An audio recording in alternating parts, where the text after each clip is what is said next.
Jim White and Natalie Sawyer on talkSPORT.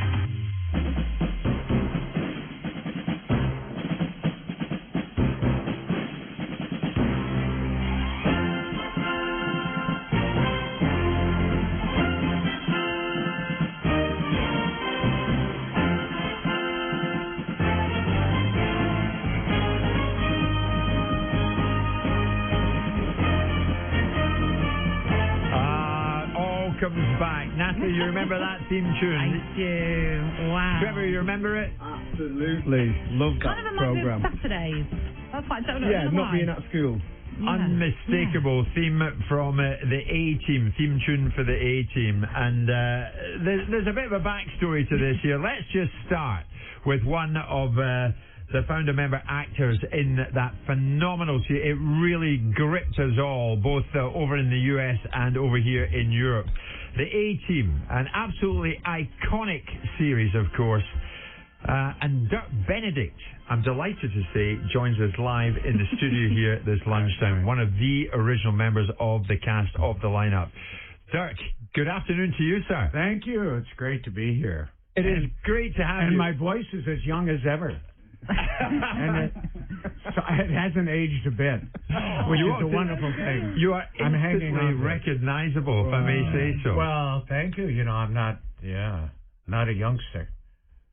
And after doing Celebrity Big Brother, I'm older. That put about 10 years on me. Because I couldn't get out. I kept saying all these nasty things, and the more I said, the more they kept me in. No, that was great. I spent a lot of time over here. I really enjoy England. And I toured. I did Colombo, for about 6 months. Yeah. All over the UK. So now I'm here with my son and Roland and his partner Sean, who've got this wonderful football product. Yeah. Which they can talk about. Well, we're going to get into that. Yeah. Roland, hi to you, and hi to Sean. Thank you so much for joining us. Hello. We're coming to you guys very soon. Listen, here's the thing, Dirk. I saw, huge cavalcades of cars, and I thought, my God, Dirk Benedict is coming here in style. But, of course, Trump's here, isn't he? Yeah. Oh, of course, that's one of the other guy. I'm having, I shouldn't say, but I'm having drinks with him. He doesn't drink, Well, he has ice cream, and I have scotch. So, no, I'm not. You're looking at me like, oh, I had him. Well, I did play a con man on TV. I did. I had him. Did. No, I don't say. No, I didn't know. I just got a paper. I've been busy with Sean and Roland doing stuff, so I didn't realize Trump was here. But yeah, the Asian blonde hair who are in places of power. It's so rare. Dirk, it's great to have you on board. So, Roland, let's get to it. And Dirk, very shortly, we've got to look back on key moments of that fantastic 18 series. Which I remember it all very well. You can ask me anything. Wonderful, wonderful. So, Roland, tell me about this business venture. Before that, am I hearing that you had a bit of a soccer career as well? I did. I came over in 2008 with my dad after graduating from high school, and I had the noble idea that I was almost too old to try and play professionally, and I wanted to try. So I came over and said, Dad, I wanted to go play in England. So we came over. We had no contacts, no agent, nothing, and just started beating the bushes and ended up getting the first trial started at Gillingham. And went down there, and they gave me a week or a day. And then I got a week, and then I got another week. And then from there, I ended up going to Southend and spent quite a while with Southend's youth academy with Ricky Duncan, who's still down there, actually. Okay, all right. Yeah. So you could have come here and ended up playing, and you could have had a soccer career here. But now, behind the scenes, you guys are busy. You and Sean, tell me about this business venture. Well, I met Sean probably in 2010, 2011, playing soccer in the States on a semi-pro team, and we sat down after a game having a beer, and he shared this idea with me about there's been no innovation in the football world, soccer world, for shin pads. It's been plastic, foam, same design, different shape with new color and a new logo. It's the exact same that's been going on in every company on the world. So for us, could it be made out of a new material? Is there a better material? And what was that going to look like? So we went down the road and eventually led us to bamboo. We went through a lot of different materials, but it's a sustainable product. So the bamboo is incredibly fast growing. It almost grows like a weed. Very lightweight, strong.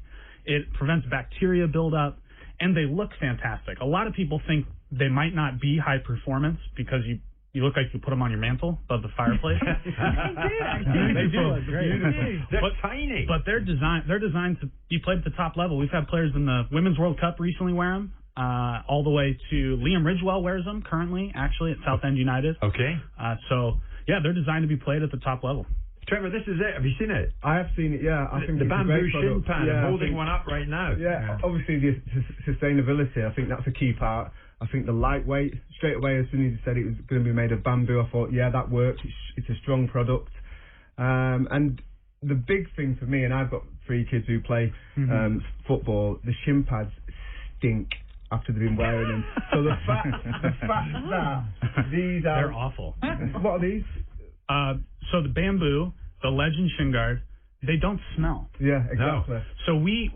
So bamboo prevents bacteria buildup and moisture buildup naturally in nature as its own plant. And so we took that and partnered it with closed cell foam on the back. And they don't, not only do they not smell, they don't retain any moisture. So we've got moms and dads sending us messages on Instagram, social media, Facebook saying, we can't thank you so much. Our kids' shin guards don't smell anymore. That's huge. Yeah, so it's a big win, the smell. Sean, let's ask you then. Obviously, Merlin mentioned that you've come together, you've had this idea that you want to revolutionise the shin pad side of football. How do you even begin to bring bamboo into it? We actually went through a lot of different materials. It was quite a long process to get to something that was similar to plastic, or as strong, lightweight, and durable as plastic. And it just so happened that after all of the testing, it was bamboo. Yeah. It was bamboo. Sean, as you're talking, and it grows in Montana everywhere. It grows all over. We're from the state of, and bamboo grows like a weed. No, there's no bamboo. It was funny from my perspective there, because as Sean is talking about it, I'm holding it up, and you were all staring at the bamboo shin pad as Sean was describing it. I mean, it is a nutty little thing. I mean, it is great. It's lightweight, and I can see it. And Forest Green have bought right into it. Yeah, their relationship with them started pretty at the beginning of our prototyping and R&D phases, where we got in and they contacted us, and it kind of fell away. Yeah. And as we brought this version, the first version to the market, they reached out again, and obviously Forest Green's on the sustainability path. They just released their bamboo kits with player layers. So for us, they jumped right on board, and we outfit the whole club, and they love it, and it's a great partnership. Oh, so you provide kit for the whole club now? Not the kit, just the shin pad. Just the shin pad. This is just a start for you, isn't it? Oh yeah, just the beginning. We have several products in R&D right now, but just bringing that currently out. We do, so for Forest Green, our logo that listeners can't see is right on the center of the shin pad. But if you want we can do full custom on that. So we can take our logo and move it, and we put the Forest Green logo where the Legend one is currently. Have you held this, Trevor? You've worn shin pads today. I mean, you know a shin pad when you hold one, and you didn't expect to be doing this today. But Trevor, how does that shin pad feel? Practical, light, strong, which you need, especially when you're an attacking player and you're going to get kicked all over the place. But for me, I think the fact that it's not going to smell, and I think the fact that a lot of shin pads are too big. Now, and also the shape of it as well, because sometimes the curve's too wide, sometimes it's too narrow. This looks like it's got the dimensions really well, and I'd certainly have wore these if I was playing now, because they're small. Sometimes when the shin pads are too big, what'll happen is when you strike the ball, the shin pad will drop a little bit, and it'll come into play with the striking of the ball.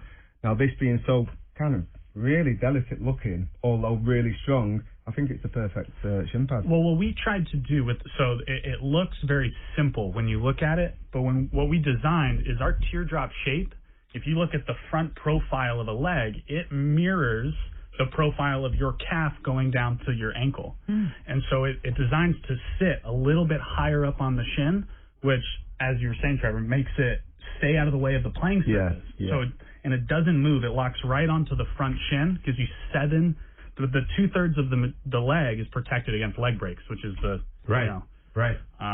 So that was the goal. Is exactly what Trevor said. It stays out of the way. You can play. You don't mess with it. You're not pulling it up or pulling it down like Jack Grealish wears him down at his... Yes, I noticed that. And it's eco-friendly. This is the thing. This is the future. Listen, Roland, stay with us. Sean, stay with us, because when we come back, we're going to talk to this man. Dirk, we'll start talking about the A-team, because with you here, how could we not? And we're hearing stories about a get-together with members of the original cast. Where have you heard that? We're hoping you can enlighten us. It's great to have you on board, guys. Stay with us. We're all together here on talkSPORT.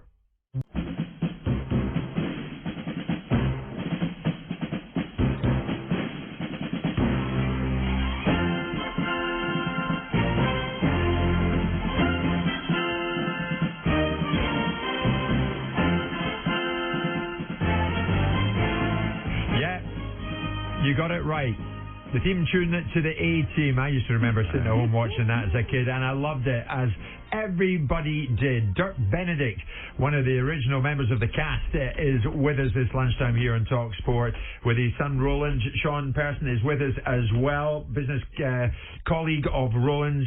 Trevor Sinclair is here, Natalie's here. We're all here on talkSPORT this lunchtime. Dirk, when you hear that theme tune, do you think, oh God, not again? They're playing it again. No, for us this morning, it's just like wonderful. Brings it all back. Yeah. It does bring it all back, and everybody should be so lucky to have an experience like it was doing. It'd be like being on a football team where there's just this camaraderie and chemistry from the beginning. I wasn't in the pilot, so I met the three of those guys afterwards, and it was a sit-down read-through of the first pilot of the beginning of the season. They had done a pilot. And the part was written for me by Stephen Cannell, but the network didn't like me, so they wouldn't hire me. So they refused to hire me, which is a whole story which we don't have time for. My life of rejection. But then after they did, the guy said, if you don't hire Benedict, I'm not going to do this show. So I got hired. So I went in, I met these three guys. We sat down and we read the first script. I couldn't believe it. It was chaos. It was just like the show was 4 years later. It was like... It was, and the guy, the producer, Steve, a very powerful guy who wrote it, and he's sitting at the head of the table with he lost total control. And there's George trying to hang on to control, and there's Mr. T, who nobody can, and then Dwight was all over the place with his stuff, and I'm going, this is crazy. After it was over, I went home, and I called my agent. I said, if they get the chemistry that was around that table on screen, it's going to be great, because... And nobody had an ego problem. We were all very secure, so that nobody's worried about who got the most this, who got the most. It was just free for all. Just get in there, play your position, and we all played one position. I was sort of the attacking player, and Papard was the manager, and B.A. was the center back, and Dwight was what was he? He was he was kind of a midfielder, but we didn't interfere with other. Back. We never going into a tackle. Of course, we're talking George Papard, no longer with us. No, I'm afraid. Dwight Schultz and Mr. T. We've been trying to have a reunion of the three of us, but it's just so hard to get us all in the same state, let alone or same country, same state, same room. Is that because Mr. T doesn't like to go on a plane? He doesn't like to travel. Oh. Actually, no, he travels a lot. It was all make believe. Yeah. Even me kissing the girls. I never kissed the girls myself. I had a stunt double. So when they would I only over the shoulders on the girl.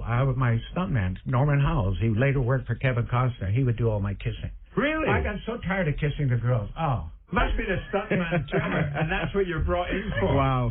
No, I'm joking. I never got tired of kissing the girls.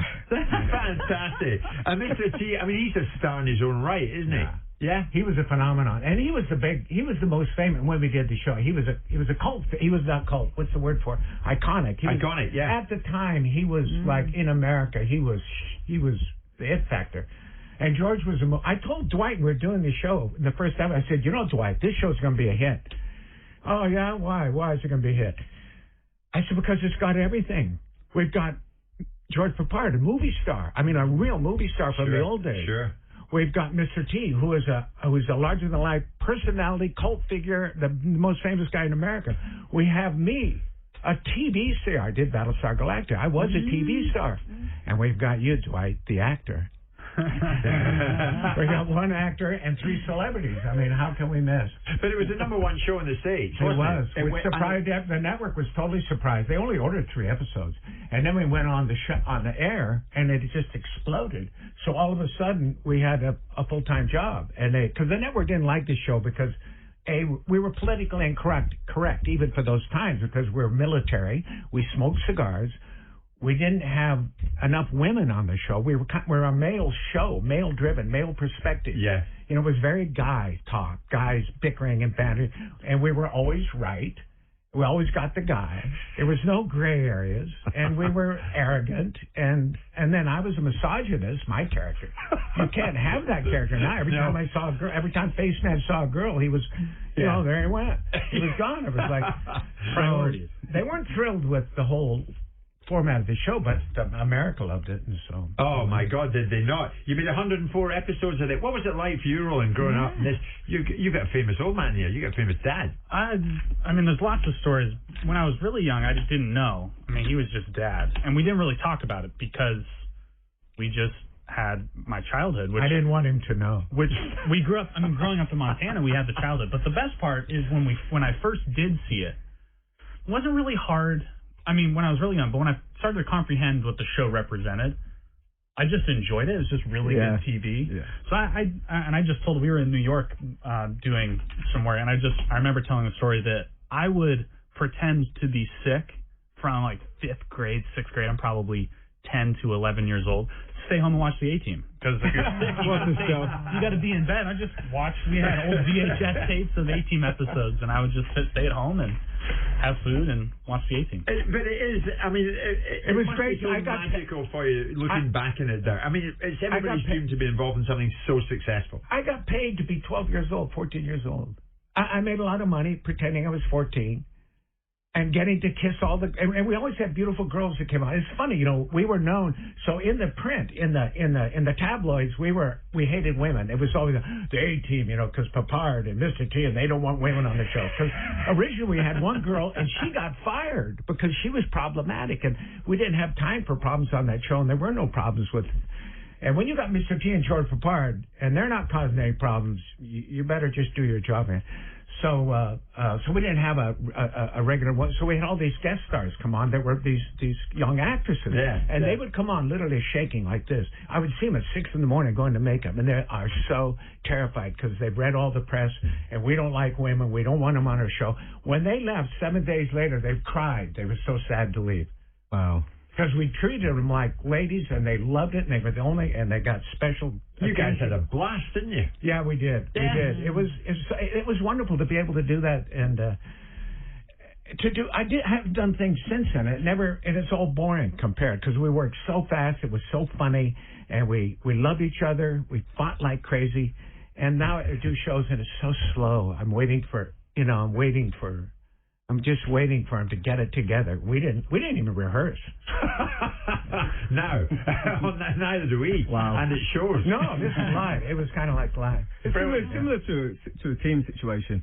You know, you can go in some teams and it's like, the spirit's not quite right, and you don't quite get on with everyone. And then you go to one team, you think, this is it. Everything clicks into place. You get on, the team spirit's superb, and the results usually mirror that. That's how players go from one team, and they're not making the starting 11, go to another team, and the best player on the field. Yeah. It's true. It's chemical. You know, I mean, much of life is chemical. You know, that is between men and women, but between, you know, partners of all kinds, just friends. If something clicks, but to have it with, you know, with a football team, a whole football team, or even with, you know, with an act. I never had it before. Or it's the only time it happened. I had it with 1 or 2 actors that we got along. Never got along with actresses. I never had good chemistry. It's the same thing. When I did a show with Patsy Kensit. She wouldn't kiss me.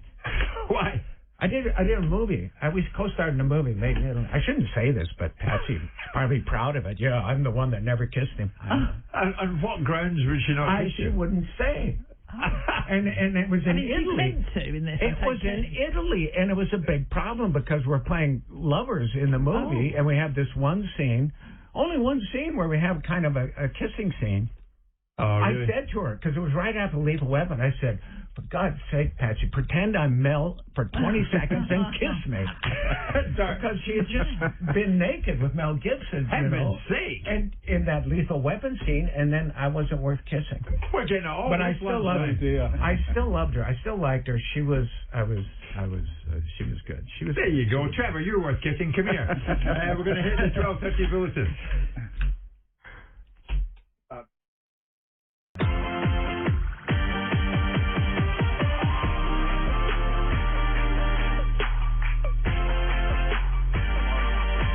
Welcome back. It's busy in here this lunchtime. We love it like this. It's Jim and Natalie on talkSPORT. We're with you with Wakes.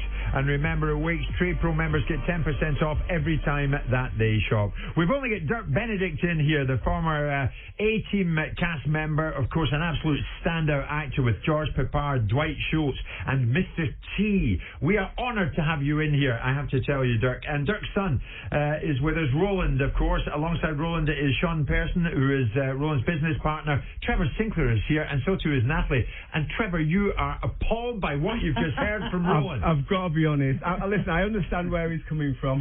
Roland used to play football, and he was trying to become a professional footballer around 2000. Manchester City were looking after him, so he became a Manchester City fan. There's a bit of loyalty. They were helping him with his career, sending him off to Italy and bits and bobs.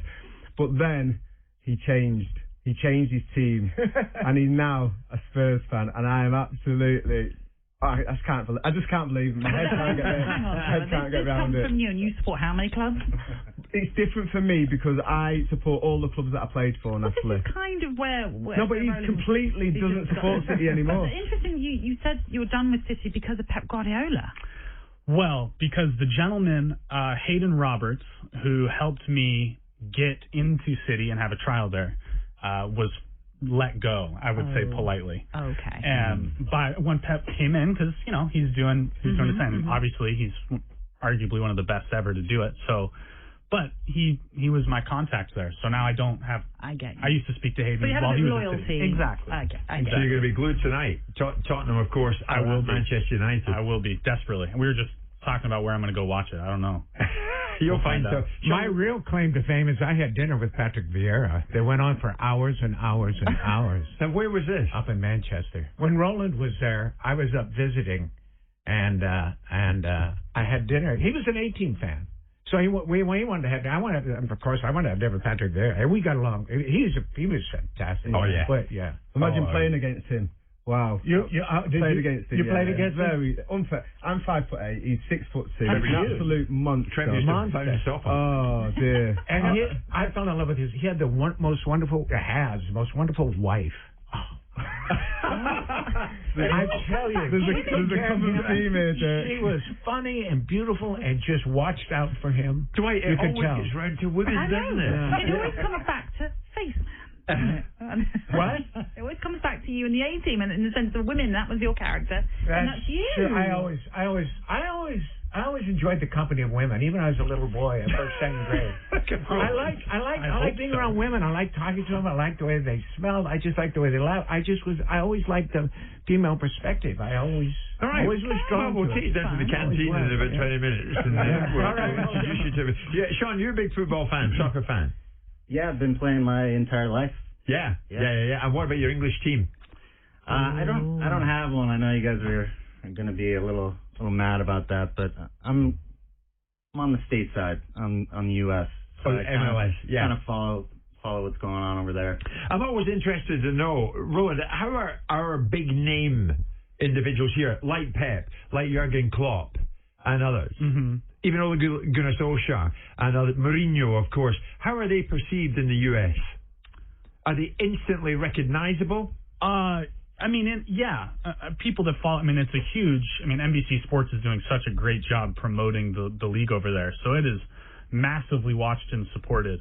I would say recognized. Well, that's why Gerrard and Robbie Keane, all those guys go over there, because they can play at an improving level of the MLS league, which is, jumping leaps and bounds. But walk down the street and not be really recognized like they would be if they were walking around London. So yeah. I think they are recognizable, and you can mention their names to a lot of people and they will know. They'll be very well known, but they're not really going to be mobbed in the streets. This man, not mobbed in the streets, but you're instantly recognizable, Dirk. Those days are gone, being mobbed.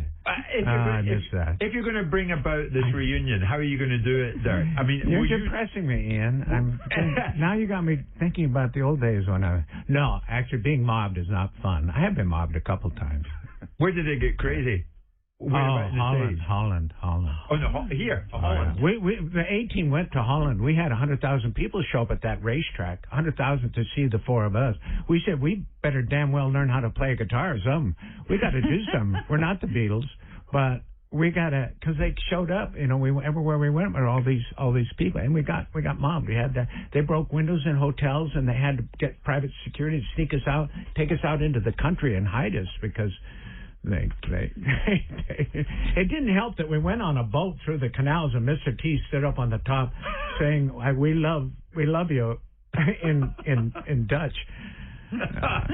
So do you keep directly in touch with Mr. T, with Dwight Schultz? So you guys communicate with each other? With Dwight, I do. With Mr. T, up until about 6-8 years ago. And my life is so different. I live in a part of Montana. It'd be like living in John O'Groats, you know. I mean, it's hell and gone where I live in terms of Hollywood. And Mr. T lives in L.A. and Dwight lives in L.A. So I'm so far removed, and I'm busy up there chopping wood and building fires and taking care of my property. So that's good busy, isn't it? That sounds good. What did you make of the film of the A-Team? That's what Liam Neeson, Bradley Cooper was in. I didn't go see it. Roland, I sent my sons. I was on the set, and I could tell they weren't. Liam Neeson said we got rid of all the corny stuff, and I thought, well, that's the show. We were a corny, and we knew we were a cartoon corny show, and we worked at it. We maintained enough to hold the adults, but we were borderline silly. We were kind of goofy, especially in the beginning. And so I didn't go see it, so I don't have to have an opinion. But it must be a massive compliment to you and to the original A-Teamers, if you like, that they actually went on and made a film later on. And then messed it up and ruined it. It'll never be done. Great. But I'm glad for that, because at least I had Bradley Cooper playing me. I mean, that's pretty tough competition. I told him I did a little cameo on thing. I got some serious money to go up there and I told Bradley, which is the sweetest guy. He was so sweet and so nice. But I told him, Bradley, because you're such a nice. Bradley, you're going to be great. You're a perfect face man. There's just one problem. His face got serious, and he kind of leaned in. I said, "You're not quite good looking enough." Love it. So how long have you got in London? What's the plan then, Dirk? What are you up to? I'm just following Sean and Roland around. We're doing more talking about Legend Soccer and the Shin Guard. Yeah. And then we'll be heading back to America in a few days. Fantastic. And just on unless I get an offer, I can't refuse. Oh, I mean, you're welcome to stay longer. I have nothing on my schedule. I'm just going back because, it says on my plane ticket, and they're not going to keep feeding me here, so I'll probably go home. But just on the shin pads, if people are interested, how can they find out more about it? Where would they go? Our website, legendsoccer.com. We're on all the social media platforms at Legend Soccer, so come find us, follow us. And we're always running promotions. Anyone can just buy if they wanted to buy? They can. We're currently looking for fulfillment and distribution in the United Kingdom to bring them, make them more accessible, because we're gaining such traction with Forest Green Rovers. So that's a goal of ours. But we will, if people want them. And we have a lot in Wales and England, and we have a huge following in Australia. People order them and pay the shipping to get them here. So what is the price, Roland? American, they're $59. $59 American and $99 for a full customized pair. So from your team crest, so Man City team crest, or your mom's face, either we can put anything you want on them. And what's the guarantee on that, as in the lifespan? Lifespan it'll outlast your career. Wow! But I mean a lifetime. That's certainly the case with me. You're a young player. Roland, thank you very much indeed for joining us. Pleasure to be here. Thanking you. Dirk Benedict. Thank you, Ian. We salute you, sir. Thank you so much for joining us. It's been Next terrific. time I'll bring Mr. T and Dwight. There you go. And we'll do it. You're always welcome. You're always welcome. Get down to the canteen. It's on the 8th floor. Introduce yourself 8th floor. Here we to a come. few people. You're heading. Thank you so much, guys. Heading towards 1 o'clock. H&J are on the way. This is what real sport sounds like. Left footed ball inside the penalty area. What a goal! This is talkSPORT.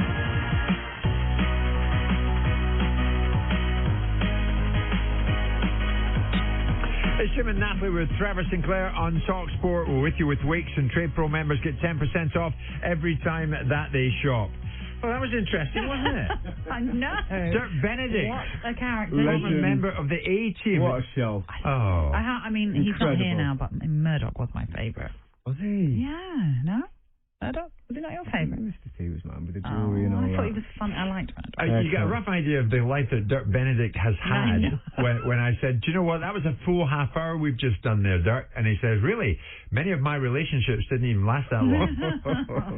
You got to hand it to him. And he's still living the part. Yeah. He's loving it. Yeah. I don't think he changed his part. He was that part before he took the job. Yeah. He just stayed the same. He still is. But he sounded like an amazing team spirit they had. Yeah. They're Chemistry. incredible. Yeah, you Chemistry. could sense that though. Really It was key. such a fun show. Sounds brilliant. Absolutely brilliant. So there we go.